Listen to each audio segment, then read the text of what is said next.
السلام علیکم ورحمۃ اللہ وبرکاتہ۔ تمام احباب ذی قدر، اس گروپ کے شرکاء اکرام، علماء اکرام، طلباء و سالکین عظام، بالخصوص میرے بچوں اور بچیوں، السلام علیکم ورحمۃ اللہ۔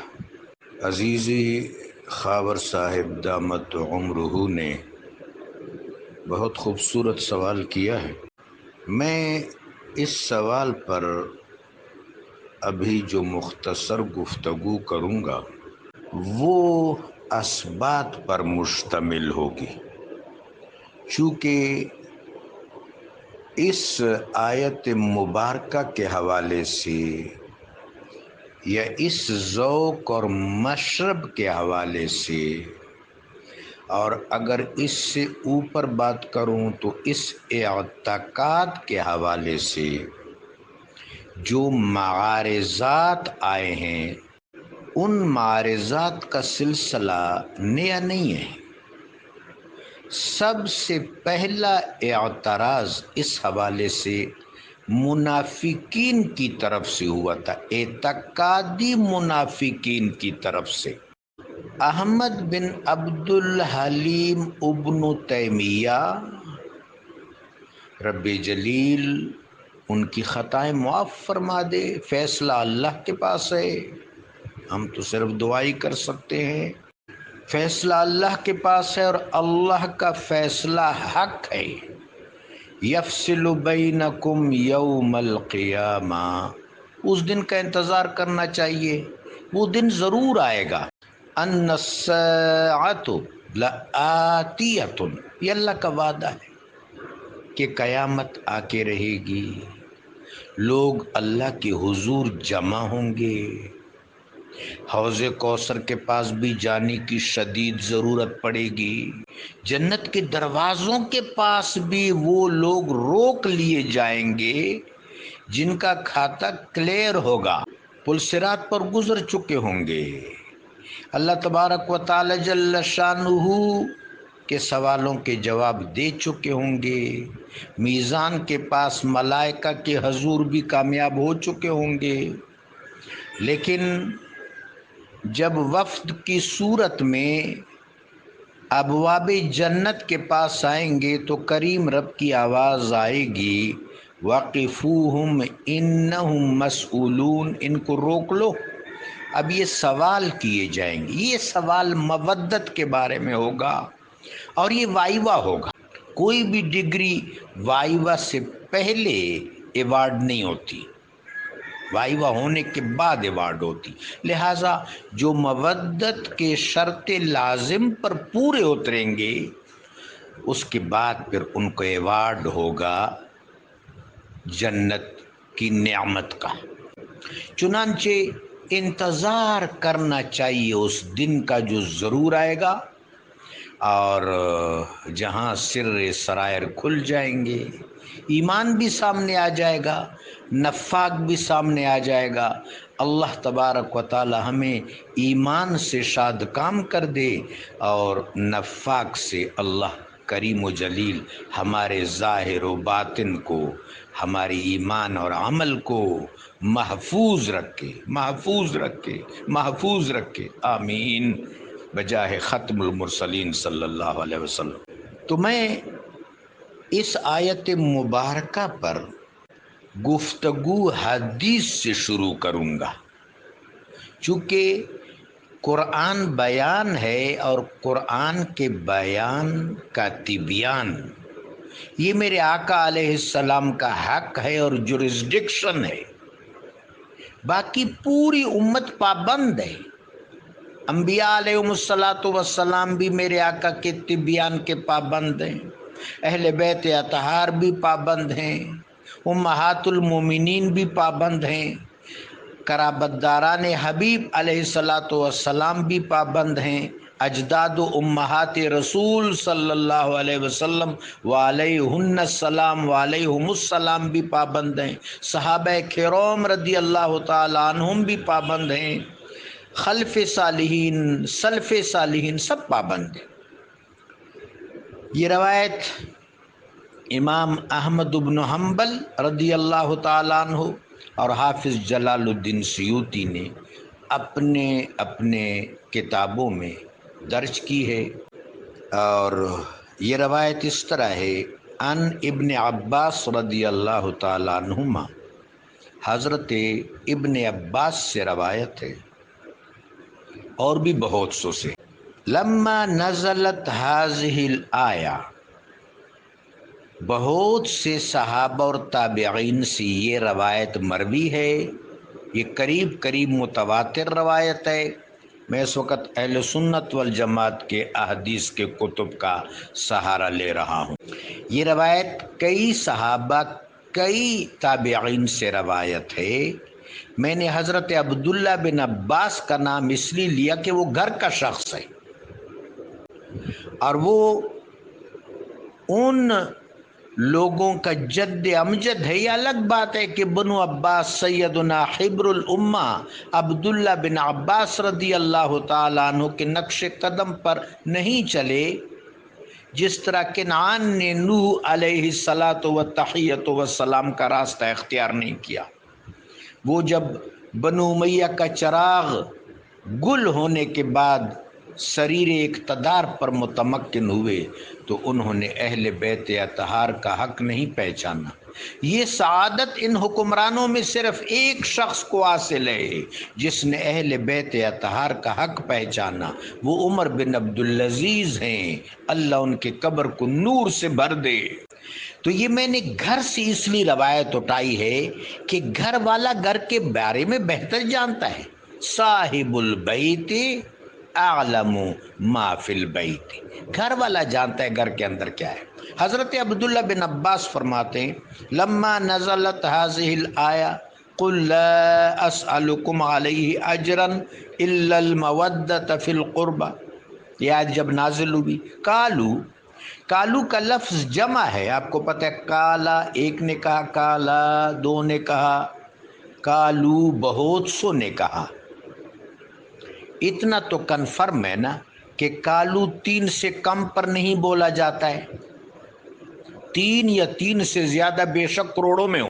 بہت سن، یا رسول اللہ، اے اللہ کے رسول۔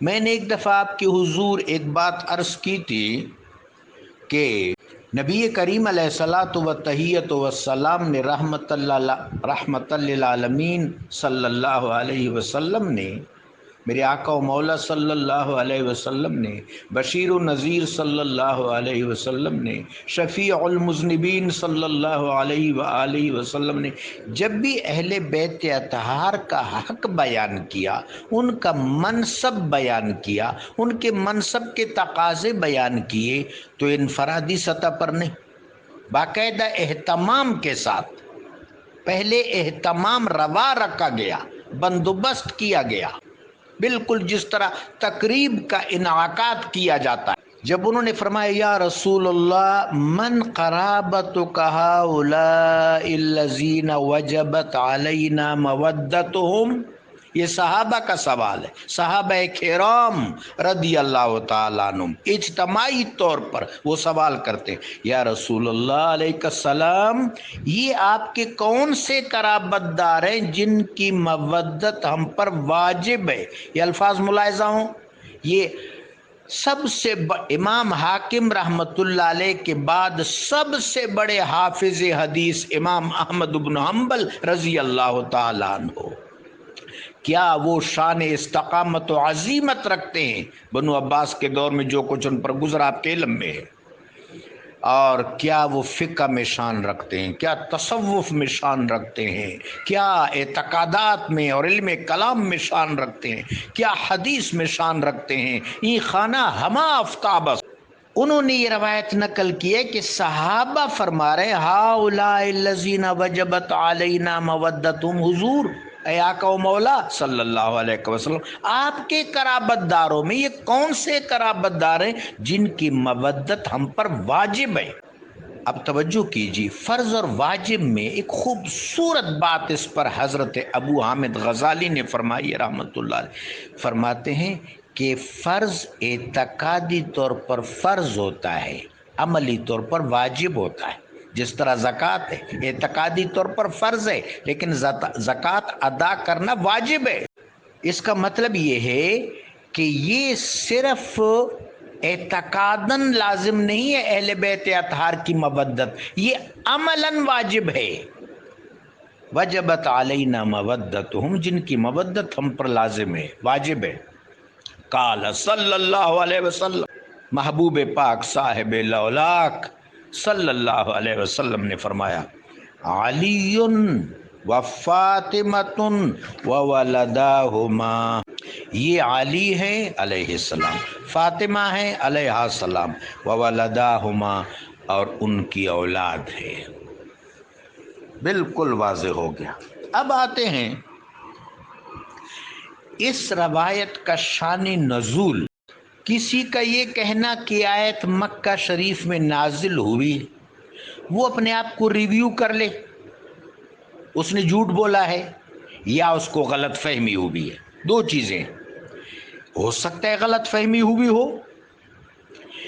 وہ امتیاز نہ کر سکا ہو، بہت سی تفسیریں اویلیبل ہیں، بہت سی چیزیں اویلیبل ہیں۔ دیکھیں، جب آدمی مطالعہ کرتا ہے تو آپ کے سامنے ایک کراؤڈ ہوتا ہے، اس کراؤڈ میں سے آپ نے رائٹ فلنس کا انتخاب کرنا ہوتا ہے۔ اس کے لیے بڑی جد و جہد کی اور طلب کی ضرورت ہے، لیکن صرف طلب جستجو اور جد و جہد کافی نہیں ہے جب تک کریم رب کرم نہ فرمائے اپنے حبیب کے صدقے۔ یہ سعادت بزور بازو نیست، اللہ دے تو ملتا ہے، اور اہل مودت کے ہاں سے ملتا ہے، کہیں اور سے یہ صلاحیت نصیب نہیں ہوتی۔ لہٰذا ہمارے ہاں جن جن اردو مفسرین نے بھی اس آیت پر گفتگو کی ہے اور دھڑلے سے کہہ دیا ہے کہ مکی آیت ہے، ان کا موقف بالکل انکریکٹ ہے، بالکل غلط ہے، بالکل اس میں کوئی شک ہی نہیں ہے۔ اس کا مطلب ہے انہوں نے صحیح جگہ تک پہنچنے کی سرے سے کوشش ہی نہیں کی ہے، اور ان کی کتابیں لوگ پڑھتے ہیں، چنانچہ ان کے افکار اس طرح ہو گئے جس طرح صورتحال آپ کے سامنے، میں اس پر کیا تبصرہ کروں۔ اب میں دوبارہ گھر سے روایت اٹھاتا ہوں۔ سعید ابن جبیر تابعی ہیں، جبیر ابن مطعم رضی اللہ تعالیٰ عنہ کے فرزند ہیں، یہ بڑا مشہور خاندان ہے۔ سعید ابن جبیر کمال کے تابعی ہیں، بنو امیہ کا دور تھا، عبد الملک کی بادشاہی تھی، حجاج شقی حکمران تھا، اس نے سعید ابن جبیر کو بلایا۔ جب ہرکار آپ کے پاس آئے تو آپ نے غسل کیا، اچھی پوشاک پہنی، آنکھوں میں سرما ڈالا، سر پر روغن لگایا، جس طرح دولہا تیار ہوتا ہے اس طرح تیار ہوئے۔ جس دھج سے کوئی مقتل میں گیا وہ شان سلامت رہتی ہے، یہ جان تو آنی جانی ہے، اس جان کی کوئی بات نہیں۔ ان کے ساتھ گئے، حجاج شقی نے کہا کہ یہ بتاؤ کہ علی معاذ اللہ نقل کفر نباشت دوزخ میں ہے کہ جنت میں ہے؟ انہوں نے کہا اولئک اصحاب الجنہ، اصحاب الجنت هم الفائزون، وہ اصحاب جنت میں سے بھی ہیں اور جو اصحاب جنت ہیں ان کے سرداروں میں سے، فائزون میں سے۔ فائزون صفت ہے من کے بتائے اہل بیت۔ وہ واقعہ لمبا ہے، مختصر یہ کہ حجاج نے کہا کہ اس کو مار ڈالو۔ حضرت سیدنا سعید ابن جبیر نے اپنا رخ کعبہ کی طرف کیا۔ حجاج نے کہا اس کی یہ خواہش پوری نہ کرو، رخ کسی اور طرف کرو۔ رخ دوسری طرف کیا گیا تو آپ نے فرمایا وَلِلَّهِ الْمَشْرِقُ وَالْمَغْرِبُ، رخ کسی اور طرف کیا گیا تو فرمایا اَيْنَمَا تُوَلُّوا وُجُوهَكُمْ فَثَمَّ وَجْهُ اللَّهِ، پھر کہا کہ اس کا رخ زمین کی طرف کر کے اس پر تلوار چلاؤ، زمین کی طرف ان کا چہرہ کیا گیا تو انہوں نے فرمایا وَمِنْهَا خَلَقْنَاكُمْ وَفِيهَا نُعِيدُكُمْ وَمِنْهَا نُخْرِجُكُمْ تَارَةً أُخْرَى، پھر آپ کو شہید کیا گیا۔ حب علی میں آپ کے جسم اطہر سے خون آنا بند نہیں ہو رہا تھا۔ یہ اس بات کی دلیل ہے کہ مجال ہے کہ آپ کے دل پر خوف جاری ہوا ہو، خوف طاری ہوا ہو، ہزار خوف ہوں زباں ہو دل کی رفیق، یہی رہا ہے ازل سے کلندروں کا طریق۔ سیدنا سعید بن جبیر شاگرد رشید ہیں حضرت عبداللہ بن عباس رضی اللہ تعالیٰ عنہ، ان سے روایت کرتے ہیں کہ انصار آقا و مولا کے پاس حاضر ہوئے، انصار صحابہ رضی اللہ تعالیٰ عنہ، سیدنا سعد بن عبادہ، سیدنا سعد بن معاذ، سیدنا معاذ بن جبل رضی اللہ تعالیٰ عنہم کی قیادت میں، اور فرمایا یا رسول اللہ ہمارا سب کچھ آپ کو ہبہ ہے، سب کچھ آپ کی مبارک قدموں کی خاک پر نچاور ہے، ہمارے باغات، ہماری زمینیں، ہمارے جانور، ہمارے مال، ہماری اشرفیاں، سب کچھ۔ اس پر یہ آیت نازل ہوئی قُل لَا أَسْأَلُكُمْ عَلَيْهِ أَجْرًا إِلَّا الْمَوَدَّةَ فِي الْقُرْبَى، میرے حبیب انصار سے کہہ دو کہ جو کچھ میں نے تم کو دیا ہے، یہ جو ہمارا وجود ہے، یہ بھی سرکار دو عالم کے ظہور کے رہین منت ہے، باقی چیزیں تو چھوڑیں۔ یہ کائنات کا ظہور جو ہے میرے آقا علیہ الصلوۃ والسلام کی نور اور جوہر کی تبسیط ہے۔ جو کچھ میں نے تم کو دیا ہے، اس کے عوض تمہاری ذمہ داری کیا ہے کہ میرے قرب سے مودت کرو۔ اس پر انصار نے بصر و چشم اس شرف سے باریابی حاصل کی۔ منافقین نے کیا کہا تھا وہ بات قابل غور ہے۔ جب یہ فیصلہ ہوا، اللہ نے فیصلہ کیا، میرے آقا صلی اللہ علیہ وسلم نے، محبوب پاک صاحب لولاک صلی اللہ علیہ وسلم نے اس فیصلہ کو نافذ فرما دیا۔ اب منافقین نے کیا کہا کہ یہ بات رسول اللہ نے معاذ اللہ گھڑی ہے۔ دراصل رسول اللہ اپنے خاندان کو، سیدنا علی کو، سیدہ فاطمہ کو، حسنین کریمین کو، ان کی امامت کو ہم پر مسلط کرنا چاہتے ہیں، ان کی مودت کو، ان کی امامت کو، ان کی اطاعت کو ہم پر مسلط کرنا چاہتے ہیں۔ یہ بات منافقین نے کی۔ ظاہر ہے منافقین نفاق کا مظاہرہ ہر موقع پر کرتے تھے، یہاں زیادہ زور و شور سے کیا، چونکہ یہ اسلامی اقدار کی حفاظت کا بھرپور انتظام تھا، مودت اور امامت۔ تو یہاں انہوں نے اپنی بغاوت اور انحراف کا اظہار زیادہ شدت سے کیا۔ تو آیت نازل ہوئی ام یقولون افترا علی اللہ کذبا، کیا یہ لوگ یہ کہتے ہیں کہ میرے حبیب نے مجھ پر یعنی اللہ پر جھوٹ کا افتراء کیا، جھوٹ گھڑا؟ یہ منافقین ام یقولون افترا علی اللہ کذبا،